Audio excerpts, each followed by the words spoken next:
الحمد لله رب العالمين، وصلى الله وسلم وبارك على نبيه الأمين وعلى آله وصحبه ومن تبعهم بإحسان واستنى بسنتهم وسلك طريقهم إلى يوم الدين. اللهم لا علم لنا إلا ما علمتنا إنك أنت العليم الحكيم. اللهم علمنا ما ينفعنا وانفعنا بما علمتنا وزدنا علما. اللهم اجعل علمنا حجة لنا لا حجة علينا.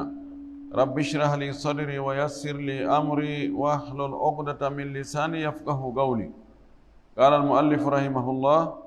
باب النهي عن سوء الظن بالمسلمين من غير ضرورة. قال الله تعالى: يا أيها الذين آمنوا اجتنبوا كثيرا من الظن إن بعض الظن إثم. يتي الله سبحانه وتعالى تدد مونو دو تو دو سيني دو هاندو يتede yentori yo juulo ene laada men Muhammad sallallahu alayhi wa sallam o mo onuli e meɗen sabu yurmede yo juule sahaba ɓen fof o juula eɗen danagal jokkuɓe diina ka ɓe jokkuno kan yo Allah jokki en kan diina o tabintina e hoore makka o ƴettita en e nder makka kadi allahumma amin. walli fiɗo ɗo yo Allah yurmen en yurminamo himo jokkimo soggande en dambuɗe ko julɗo haɗa waɗugol kon o yewti en no harmina gañanedi hakkude yimɓe ɓen, no harmina lorrugol julɓe ɓen, no harmina yennugol julɗo woni himo wuuri woni o maayi, no harmina hakkude julɓe ɓen tikkidirangol monodirana ni tum taƴodira huccodira waɗa korun an beɗum an, no harmina hakkude julɓe ɓen wiƴƴitagol ɗaɓɓita ayibaji yimɓe ɓen fi sakugol ɗi fi tum bonnugol on tigi inde itta boto e makko, itta teddungal e makko. O wi ɗo hande fayin ko on ma'ana ɗon o jokki ngal ɗo dambugal watti 292 babu nahyi dambugal haɗugol an su'i dhanni bil muslimina sikkugol yimɓe ɓen sikke bonɗo, sikkugol julɓe ɓen sikke bonɗo ma bonnugol sikke muɗum e julɓe ɓen min gayri daruratin tawa noon luru ala e ɗum, tawa na obligatoire, tawa na wiide no nandi ɓay wonde si nandi on tigi o wi'a hi a sikkanaylan ndey kaari ko ni o wayi ma a sikkanaylan kaari no waɗi hunde kaari, kono harana ɗum sikka yimɓe tun sikke bonɗe kañum kala ka tawata no gasirani ko ka boniri ɗon on tigi naɓirta ɗum ɗo hino haɗa. Allahu subhanahu wa ta'ala wi ka deftere makko: ya ayyuha alladina, hey ko onon yo julɓe gomɗinɓe, o noddiri yimɓe ɓen ɗo sifa gomɗinal ko onon yo gomɗinɓe, ijtanibu woɗɗite kathiran ko ɗuuɗi min adhanni e sikkeji ɗuuɗi woɗɗiteɗi, mana ta on gonginɗi, ta on ƴettu action fi majji, ta on ƴettu konguɗi e kuuɗe yottagol fi ɗum sikkeji, no gasa dow kaari ko ni o eɓɓiranni min, no gasa ko ni kaari ko ɗum ɗo o miiji, no gasa ko ɗum ɗo, no gasa o wi taw ƴettu ɗum sikkeji buyi ko fenande woni toon. O wi inna ba'da dhanni, tabiti wonde yoga e sikkeji goo ismu ko bakka toon e muɗum. sa hutori tun ayna ɓe jakka mi wattano ɗum, min hallan sikkude kono mi sikka ko kaari wowlno kon, kono mi sikku no kaari fenata, mi sikku no kaari na waddidirgol lan e kaari wowlirno ɗum, mi sikkuno tawa noon laawike. tawa si tawi ko hulɗo Allah ko sakkitotta ko wigol ha accanena hakke wallahi ɗum ɗo mi waɗi ɗum ɗo, kono hallan sikkude ko hunde kaari, hallan sikkude ko ɗum si yimɓe moƴƴuɓe attinoɓe ɓen kamɓe si tawi ko ni firira a waɗi golle ma a wowli konngol tawa si ngol firirama ni aray koko boni singol firirama ni haray na ko boni ko ɓe firina ngol ngosengo ga tawna ko boni ɓenna no gasa ko ni o fandorno yandi no gasa o tewaki no gasa na ɗum o annino no gasa fuutimo no gasa ko yimɓe tun ukkimo e ɗum no gasa ɓe naɓira on tigi ɗo ka tawata ko ngon sengo ɗon o hisirta kamɓe ko noon ɓe firirta nawigol aha min miɗo andi ko miiji miɗo anduno ɗum mi landaki hay goto miɗo andi yoni on yiyay komi watta ko min kadi enen fayda ko ɓuri ɗurde kon ko ka ɓuri bonide ɗon naɓirte ma'ana siko konnguɗi makko siko kuuɗe makko axe contraire yimɓe ɓaawo moƴƴuɓe ɓen no ɓe wawi noon o addi hadis goto ɗo oɗo fillitike nokkeli buy oɗo watti wulure 593 bi deftere nde fuɗɗa jangede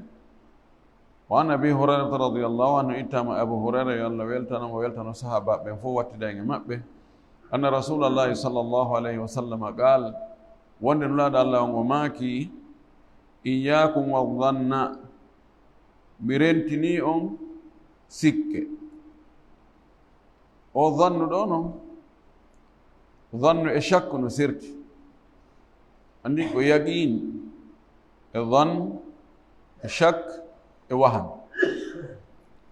no neɗɗo andirta piiji ɗin noon ko ɗi darajaji ɗo yaqin ko pellet on tigi no andi ɗo o imma ko ilmul yaqin ma ko aynul yaqin ma ko haqqul yaqin miɗo felliti miɗo andi ɗum ɗo jiɓala mi sikkitaki ma a dhann ko piiji ɗiɗi no hiɗi wawi wonde kono ko goɗɗum e mum ɓuri jogade doole no gasa o fenay no gasa ko gonga makko kono no gasa ko gonga on no yoni 80% seeɗa no wawi darale no wawi wonde goy hara ko fenande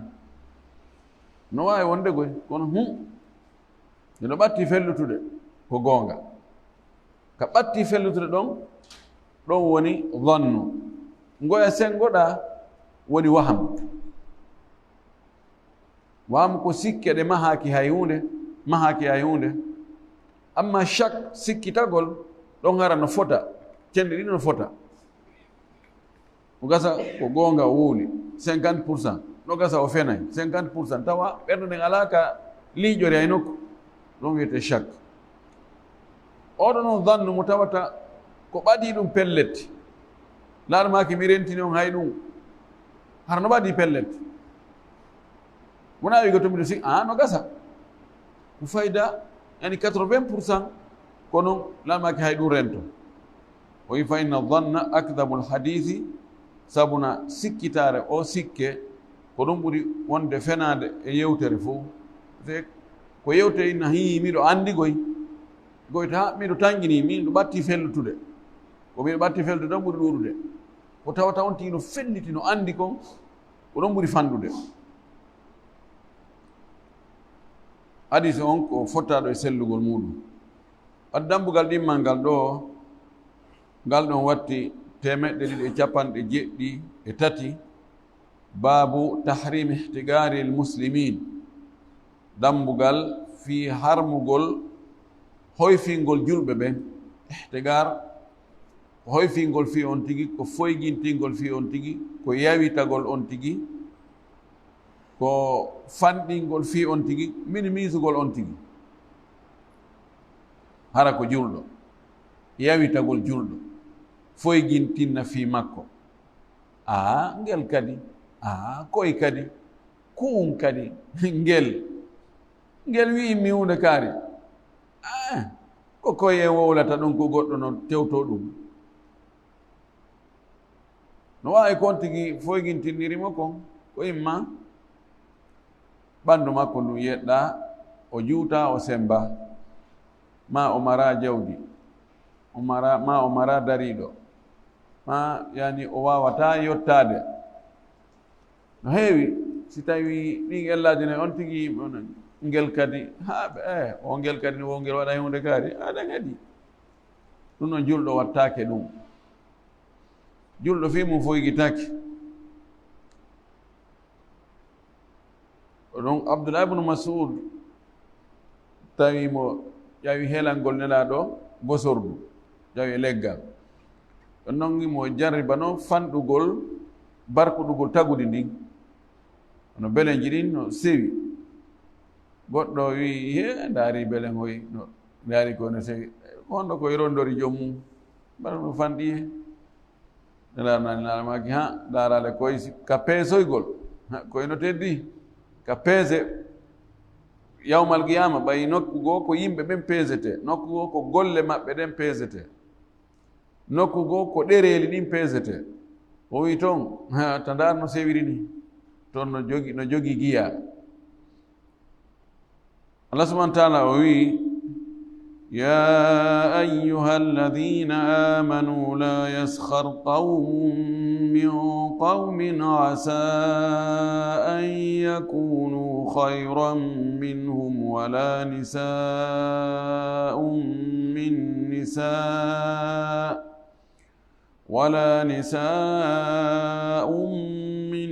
نساء عسى أن يكن خيرا منهن ولا تلمزوا أنفسكم ولا تنابزوا بالألقاب بئس الاسم الفسوق بعد الإيمان ومن لم يتب فأولئك هم الظالمون. سورة الأحزاب آية 10 Allah subhanahu wa ta'ala noddiri en inde fahin sifa gomɗinal ya ayyuhalladhina amanu hey ko onon yo gomɗinɓe sabuna ko ɓen ɗon nototo la yaskhar wota jalkutu gawmum yimɓe goo min gawmin immorde e yimɓe wota woɓɓe jalkutu woɓɓe jalkutugol ko waɗugol on tigi awamu ko foygintingol fi on tigi ko sabotugol on tigi ko minimisugol on tigi. o wi asa no gasa an yakunu nde ɓen jalkitaɓe ɗon wonata hayran ɓuri moƴƴude minhum edi kamɓe jalkutuɓe ɓen. o gasa o mo woni e awmade, o mo woni hoyfinde, o no teddi ka Allah ɓuri mo kanko wonɗo e hayfinde mum, himo yiɗa ka Allah ɓuri mo, himo marana moƴƴereji lahara ɓuri mo kanko, o anda pijiri no wirni. o wi wala nisa'un wota sonnaɓe goo kadi jalkutu min nisa'in morde e sonnaɓe goo asa no gasa an yakunna nde ɓen sonnaɓe jalkitaɓe laatoto hayran ɓuri moƴƴude min hunna edi ɓe sonnaɓe jalkutuɓe. sonnaɓe kadi ɓe heewi sabotidirgol waɗidira awamu jasidira. neɗɗo fayda waɗu mo yiɗa o on ɗon no ɓurma sabuna no wawi o mo yawiɗa ɗo mo sikkuɗa oɗo ko fus hara oɗo Allah no yiɗi o Allah windini o ko naata ɗo aljanna. a anda ana darde tum ɓayi o mara jawle buyi o hitta hakkude yimɓe ɓen laano maki e nokku goo o wi no wawi rubba dhi timrin no wawi joggi wattiɗo lince seekiɗe ñootaɗe paɗe ñamorɗe sengo lincoy wattiɗo lincoy matrudun inda al abwab tawa fayda ka wiya hewo yimɓe ko ɗum addi on ko ɗum ana non ɗo mbeɗa jogi programme ɗo ara feƴƴu yeeso fay raɗeteɗo ka yahi ka tumba o ka konki o si andama ko kanko ko wigol nono min heɓata feere fen ɗo meɗen no waɗi komin hilni. o wi hara law aqsama ala llahi la abarrahu haysi o wondi Allah o yinni Allah wallahi hande nangue yaltay ñalorma taw ndiyana no arde Allah yaltine nangue fiwata o yano e wondore makko ne ma soni wallahi janngo ndiyan nan are Allah adde ndiyan nan fiwata o taw yano e wondore makko ne hakken ko Allah yiɗi wona ko feeñi e aduna on ɗo ko na ɗum ɗon tum taskete ɗum ɗo Allah subahana taala adna o mo okka ɗum mo yiɗi e mo yiɗa fof mo okka ɗum gaño makko ɓaleejo kir okkoramo laamu okkoramo jawdi okkoramo cellal okkoramo ɓiɓɓe okkoramo daraja ko waɗi kanko adna on ɗo o kontaɗo ngayunde ko lahara on moƴƴere nden janngo ko nden ɗon ko okkata ɗum wo ko giɗo makko idan o wiwota woɓɓe e moɗon jalkutu woɓɓe no wawi ɓen jalaɓe jalkita awma hara heɓe moƴƴi ɓuri wonɓe ɓe jalde ɓen woni ka worɓe woni ka rewɓe o wi wala talmisu anfusakum wota on ño'indir lams ko uƴodirgol ko yani ko hollirgol ella goɗɗo kono harana konngol ko eɓɓugol imma eɓɓirgol gite ma eɓɓirgol hundugol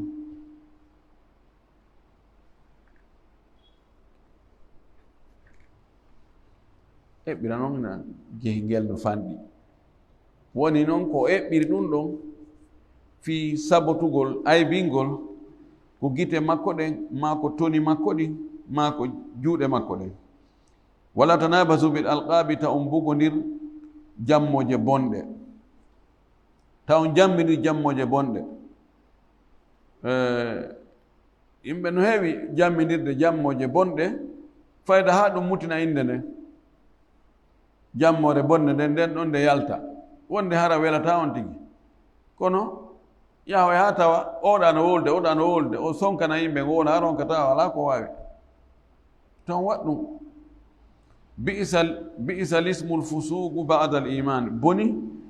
inde fasigiyagal inde bonde eyi sukaɓen ko ɓe jammidirta hara ko jammoje yimɓe heferɓe jammoje bonɗe inde bonde ɓaawa on tigi gomɗingol o jamme jammore tawa ko inde fasigiyagal no e mayre wa man lam yatub mo tuubali e ɗum ɗo so waɗi fa ulaika ɓen ɗo humu zalimuna ko ɓe woni toñoɓe ɓen dey wa qala taala ala towɗo wi kadi fayi waylun li kulli humazatin lumaza waylun cattal lette laatanike wonani li kulli humazatin kala ño'irowo toni ma gite lumazatin ma ujinotoɗo ño'irowo ujidagol ma ño'irowo eɓɓirgol toni ɗin mana alhamsu wallams fo joni ko misal joni on tigi no fewti timmi ɗo o yano ɓaawoto mi eɓɓana o wonɗo ɓaawoto fi aybingol oɗa kono hara simi wowli o anday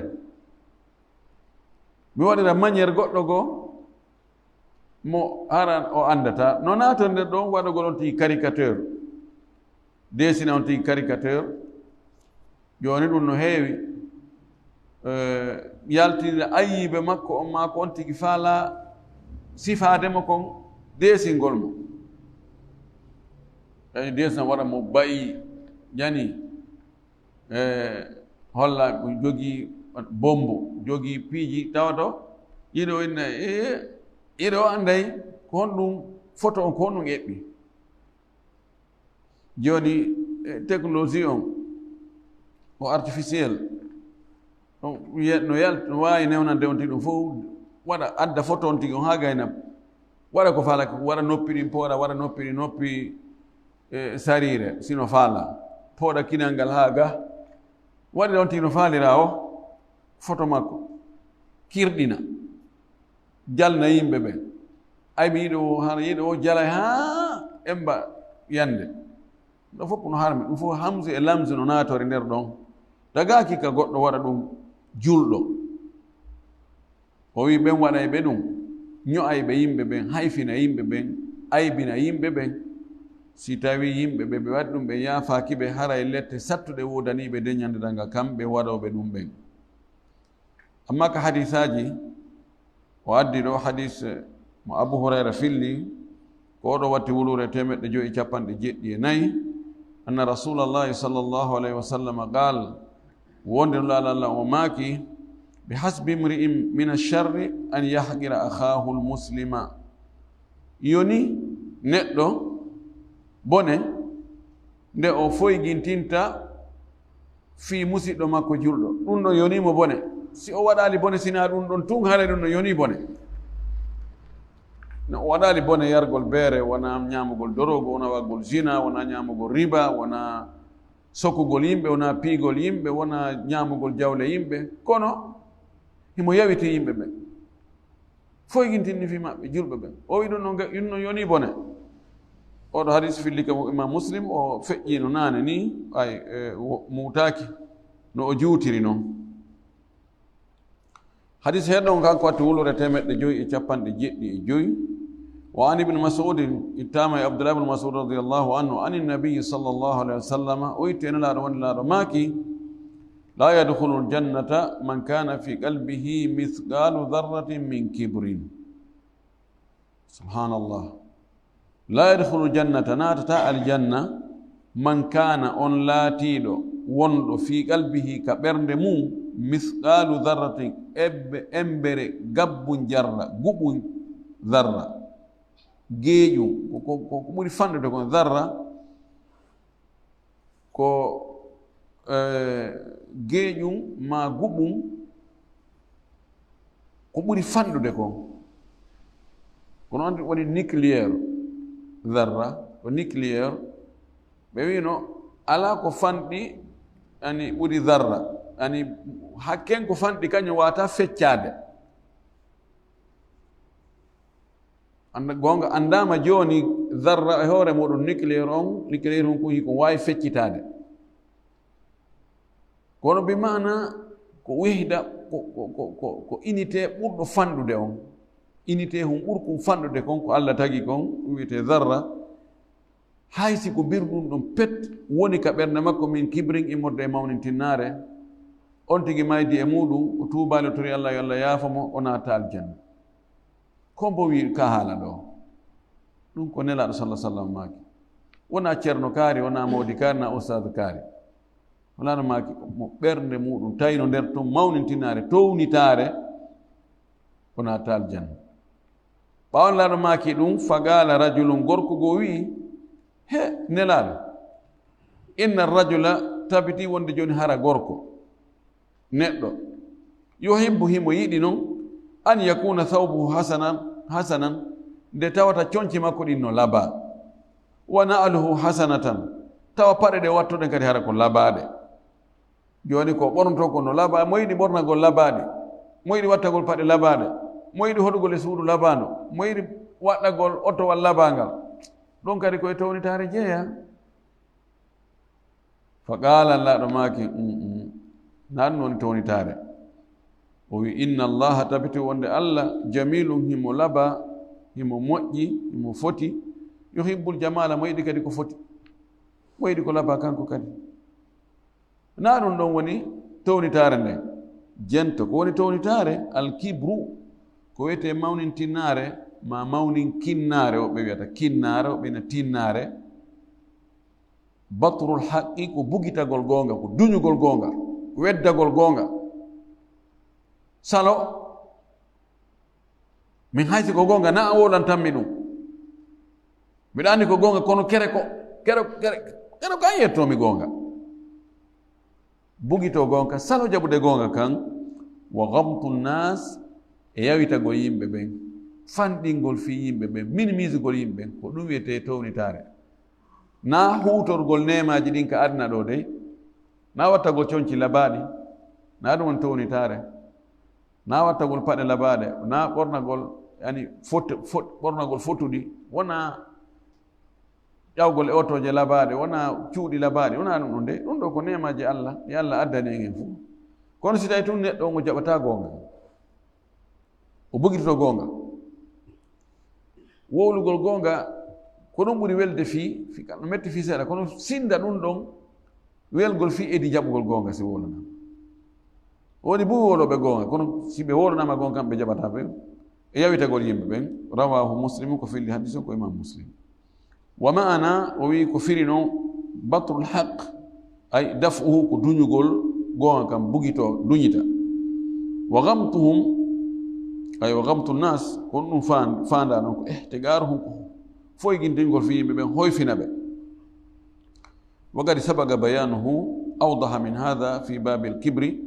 o wi attinoke ɓaawo ɓangingol ɗum ɗo laɓɓina ɗum ɗo moƴƴi noon ko ɓuri ni ka dambugal fi townitare yewtino fi muɗum hadis heɗɗo ngon kanko watti wulure 597 wa an Jundub ibn Abdillah to Jundub ibn Junada ko Abu Dharr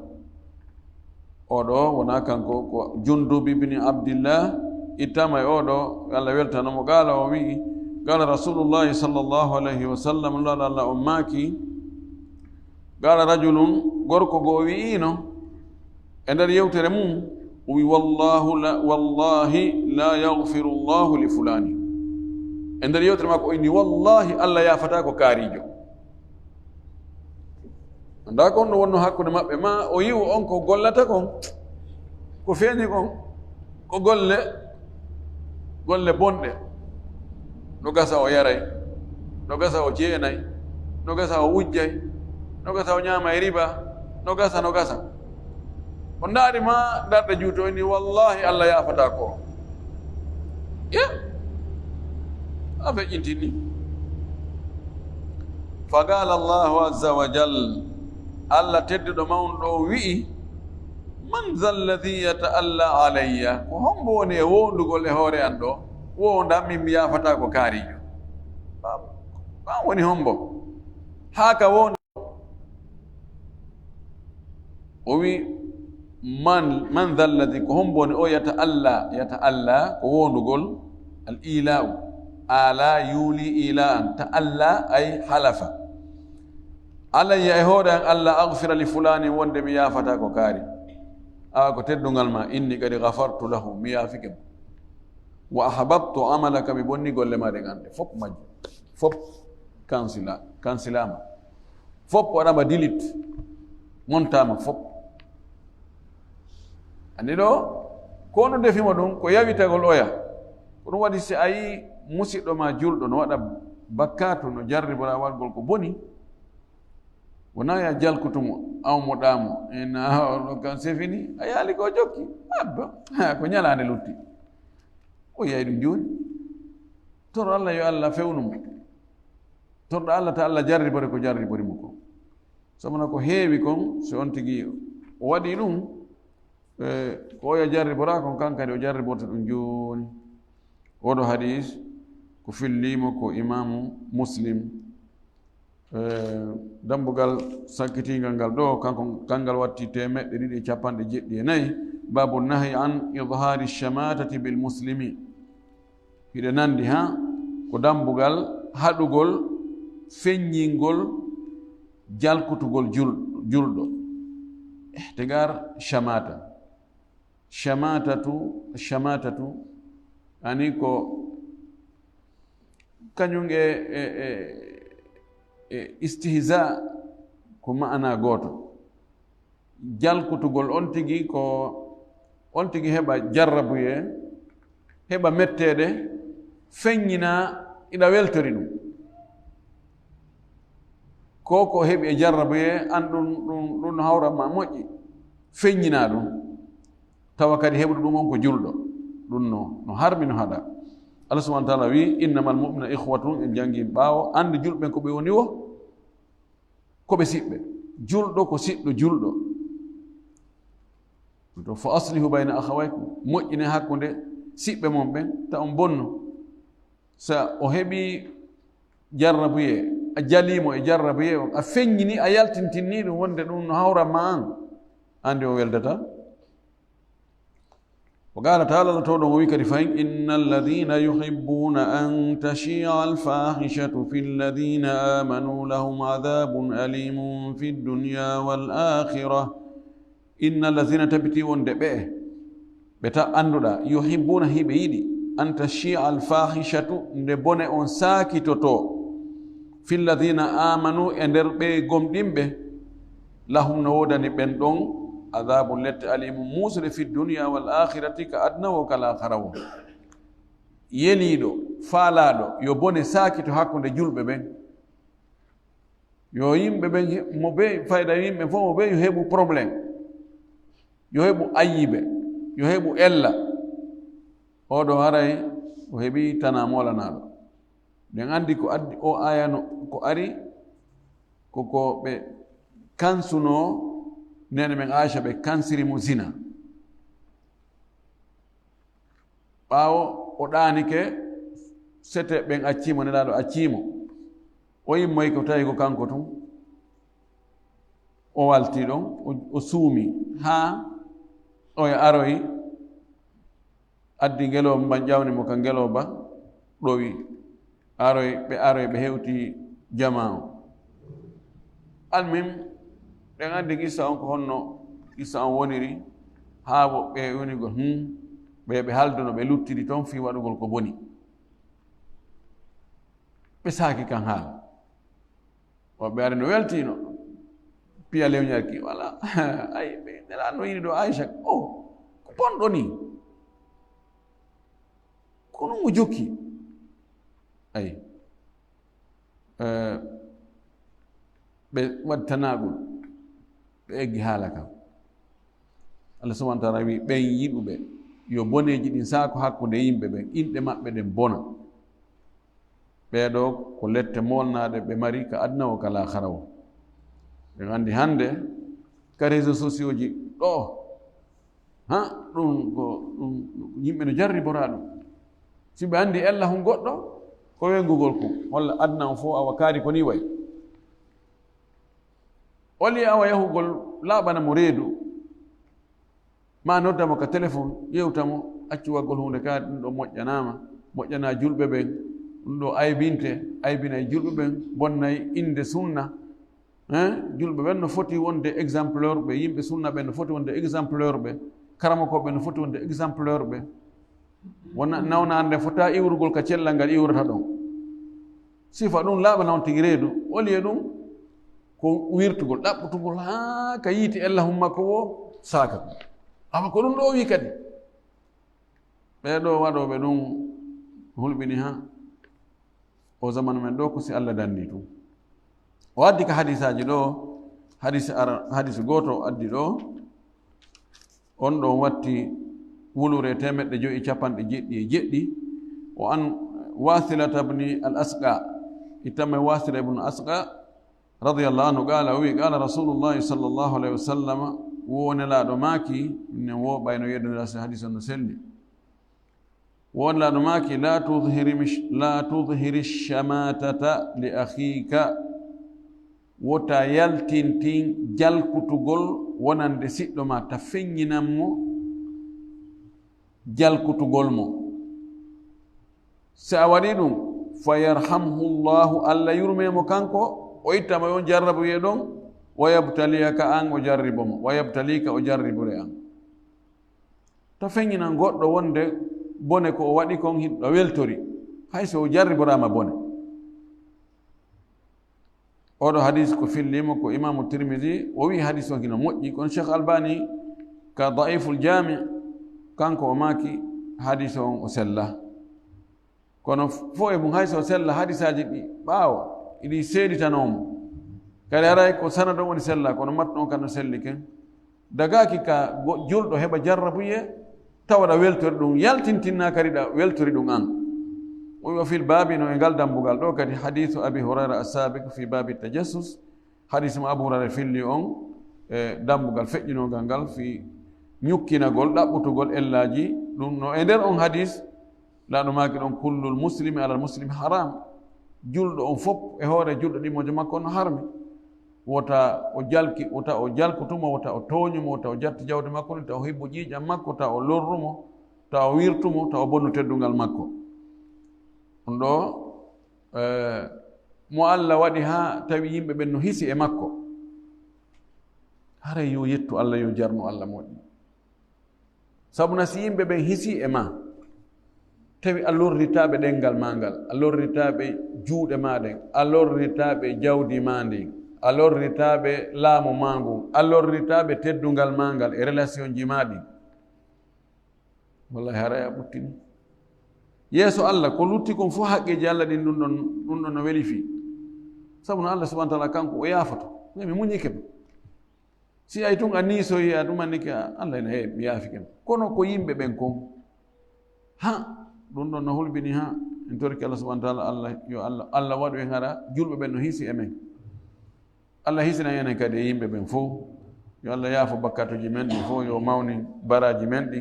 yo faamige dina kam faamu selluɗo arsika en kadi gollitirgol o jaɓanen ko goɗɗin ko wa akhiru dawana an alhamdulillahi rabbil alamin wa sallallahu wa sallam wa baraka ala nabiyyihi al amin.